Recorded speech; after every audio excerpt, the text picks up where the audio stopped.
Bon dia, welcome to Exploring Timor-Leste, the podcast that talks about Southeast Asia's best-kept travel secret. I'm your host Jonty, and I'll share first-hand insights, expert interviews and practical travel tips. Whether you're a traveller, a culture lover, or just curious about places rarely covered in the mainstream, you're in the right place. Let's explore Timor-Leste.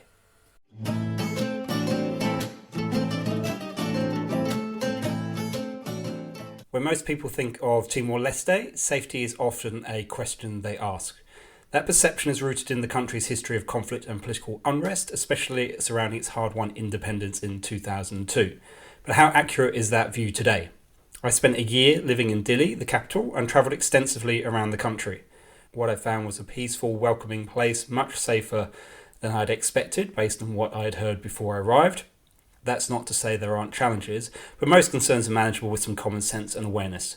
My key takeaway from this episode is that Timor-Leste is a safe place to visit and the chances of a visitor having any issues is very low.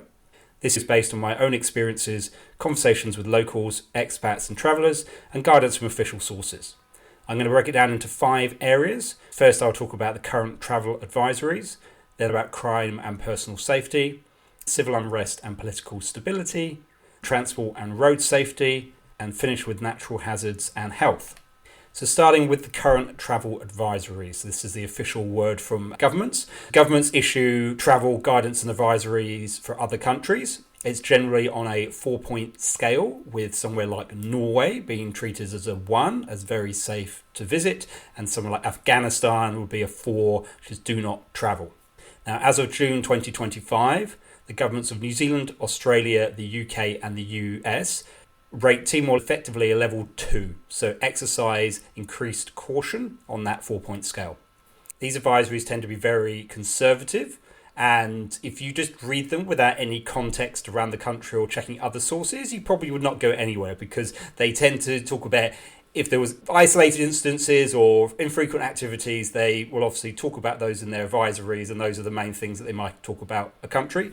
So in the case of Timor-Leste, the US State Department talks about the police responding to protests with force and the use of tear gas. It talks about stone-throwing attacks on vehicles that can occur during gang conflicts and period of unrest. Sex-based violence is high in Timor-Leste, and sexual harassment is fairly common. That's what the US State Department says. New Zealand's safe travel urges caution, especially due to petty crime and occasional civil unrest, and they suggest not to take public transport.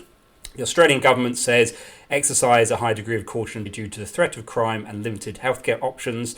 Local unrest does occur, including street gang fighting and political demonstrations, and minor disputes can become violent. Large public gatherings should be avoided. Violent and petty crime is not uncommon in Dili, however the risk increases at night and travelling alone. So that sounds quite scary in terms of some of the advice that's given there. I have to say, from my experience and speaking to many other people and just the experience of living in Timor-Leste, those do not represent the day-to-day reality or the experience that visitors will have. Those things may happen, they have happened in the past, but that is not the general experience. Now, to put things in context, as I said at the beginning, Timor-Leste is rated 2 out of 4 in terms of safety. Now, other countries that are also rated 2 out of 4 include the United Kingdom, France, Germany, Ireland, and Canada.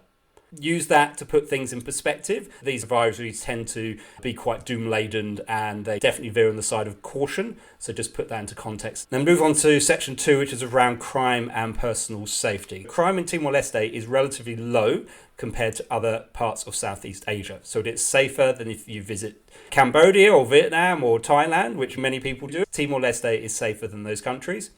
Petty theft such as bag or phone snatching or pickpocketing can occur, but it's definitely not something that's organised. Personally, I felt safer in Dili than many European cities where pickpockets are common, and there aren't really enough tourists in Timor-Leste to attract issues, but it is a poor country. Solo travellers, particularly women, should take the usual precautions. Sexual harassment has been reported, and like in many countries, it is advisable to avoid walking alone after dark, particularly due to the lack of street lighting, and there are holes in the pavement, which are probably a greater risk than anything anybody might do to you. Keep to places where there are other people around, which is pretty easy in Timor-Leste because there are a lot of people in Timor-Leste, and so generally in most places there are quite a lot of people around. So if you use that as a common rule, you're generally going to be fine. Granted, I am a white tallish man, but I walked alone through every neighbourhood in Dili, and the only issues I had with dogs, I had no issues with anything else.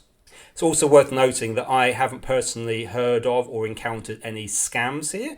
No dodgy currency exchanges, no people approaching with a story to get money, no organised pickpockets. Again, unlike many of the more popular parts of Europe, so if you visited Barcelona or Florence or Lisbon, I would feel at much greater risk of having something happen to me or stolen from me than I would being in Timor.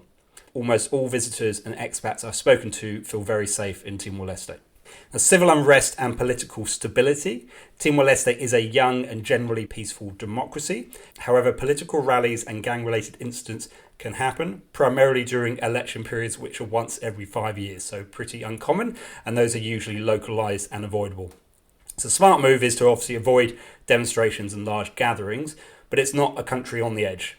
Last year, over 500,000 people peacefully attended the Mass with Pope Francis in Dili with no issues at all.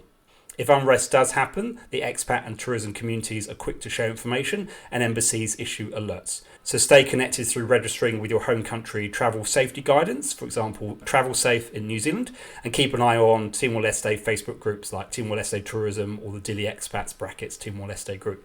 Section 4, transport and road safety. Now, honestly, the biggest safety concern in Timor isn't crime, it's the roads. So road conditions outside Dili can be very poor, although there is a lot of work underway at the moment to improve the situation. But even in Dili, potholes and erratic traffic are common. There is a lot of congestion in the capital, but very little outside of it. And you'll certainly find less traffic compared to other Southeast Asian cities like Bangkok or Hanoi. It just hasn't got the scale, but there's a lot going on, and if you're not familiar with Southeast Asian traffic with a lot of motorbikes and a lot of scooters and cars, then it can be a bit overwhelming. So I highly recommend you don't drive at night due to the potholes, the lack of street lighting, and also just being generally aware that there is likely to be livestock, less so in Dili, but certainly when you get outside of the capital, you will come across chickens, goats, cows, water buffaloes, and dogs, all of which can run into the road at short notice, so you just need to have your wits about you. Accidents involving motorbikes are definitely possible, so if you're planning to rent one, make sure you're confident and well equipped. If you're moving to Timor-Leste and plan on riding a scooter or a motorbike, I would recommend that you bring your own helmet, as they would have better safety standards than ones you can buy locally. So the ones in Timor are imported from Indonesia. I also recommend gear for longer bike rides suitable for mountain biking, as the motorbike gear with the leathers and everything, it's just too hot. But the lightweight gear that you can get for kind of mountain biking works well in the heat and will provide some protection if anything happens. In terms of ferry services, the services to Aotearoa Island generally don't run in rough weather, and they do have life jackets, but small boats like those you take to Jacko Island usually don't have life jackets, so you might want to bring your own. The New Zealand Embassy says don't use public transport, which I would disagree with in terms of getting around Dili using the microlets, which are the local buses, as they're frequent, cheap and popular. No kind of real safety issues there. They're not particularly comfortable because they're quite loud and quite cramped, but other than that, they're safe to travel around. If you're travelling outside of Dili, they do have more of a point because the buses that go between the towns in Timor are usually overcrowded. They leave once they're overfull, so expect to see 3 or 4 people hanging out the door. They're not particularly comfortable, they tend to play very loud music, and the drivers often speed. So I would be cautious about using those buses between towns, and that's one of the challenges in terms of getting around Timor-Leste. Hiring a driver is a better way to do that. It's obviously more expensive, but it's a lot safer way to travel. Now, travelling in the wet season, which is from December to April, can be difficult due to heavy rain and landslides, particularly down to the south coast. But the northern coastal road that basically runs from the West Timor border in Bobonaro through to Com and Lautem, that's generally fine all year round. If you're heading off that road, either further to the east out to Jacko or heading south across the country to the south coast, then those roads tend to have more challenges. So you just need to be aware that those roads can be impassable at times, but generally the wet season is not the time that most people will visit Timor. And the final section is around natural hazards and health. During the wet season, as I mentioned, heavy rains can cause floods and landslides. Earthquakes and tsunami are rare, but not impossible.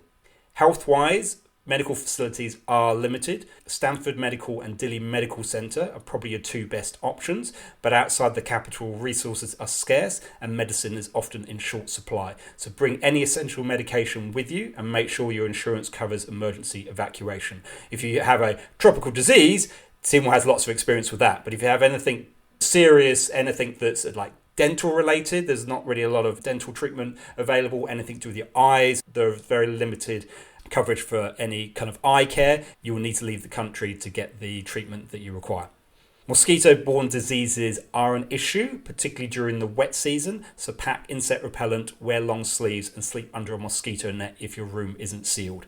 Malaria isn't a risk, so you don't need to bring malaria tablets with you, but dengue fever and chikungunya are, and unfortunately there's no vaccines really available for those, so you just need to take precautions against mosquitoes. Dawn and dusk are generally the worst times, but it depends on the type of mosquito and where you are. Don't drink the tap water, but safe bottled water is easily available, and take care to avoid heat stroke. It is a hot and humid country. Hydration and sun protection is important, particularly when hiking or spending long days outside. Now, crocodile attacks do happen. Avoid swimming in rivers or lagoons unless the locals say it's safe. Ataru Island is perfectly safe from crocodiles. They've never really seen no crocodiles around Ataru. The stretch between Mubara in Lekisar through to $1 Beach in Manatutu, which is basically Dili and an hour or two to the east and west of Dili, is generally safe. It's very kind of low risk. A few crocodiles have been spotted, but it's pretty uncommon. Assume everywhere else in Timor-Leste, if you're around water, that there are crocodiles.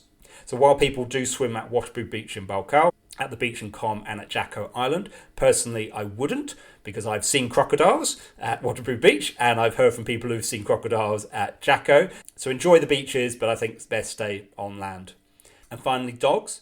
Every household has them, and while most are harmless, aggressive ones can be a nuisance. So if a dog threatens you, pick up a stone and that will generally do the trick, and just move away from the house. It can be a bit confronting at first, but they're just there to protect the house. So final thoughts, is Timor-Leste safe? In general, yes, especially for travellers who take basic precautions. Dili feels much safer than many larger cities. If you're the kind of person considering a trip to Timor-Leste, you've probably already travelled to much more challenging places. The risk of anything serious happening to you as a tourist is very low. The bigger concerns tend to affect residents more, things like healthcare access and mosquito-borne diseases, because you're spending just more time. If you're in Timor-Leste for a week or two, the chance of something happening to you are relatively low. If you're living here, then the chance of getting bitten by a mosquito and catching a disease is obviously higher. But Timor-Leste is much safer than many people assume, and safety concerns really should not stop you from experiencing this unique, beautiful and unforgettable country. Thank you so much for listening to Exploring Timor-Leste. If you've enjoyed today's episode, please consider leaving a rating or a review. It really helps more people discover the show. If you have any questions or feedback, I'd love to hear from you. Drop me an email at exploringtimorleste@gmail.com. Until next time, obrigado ho adeus.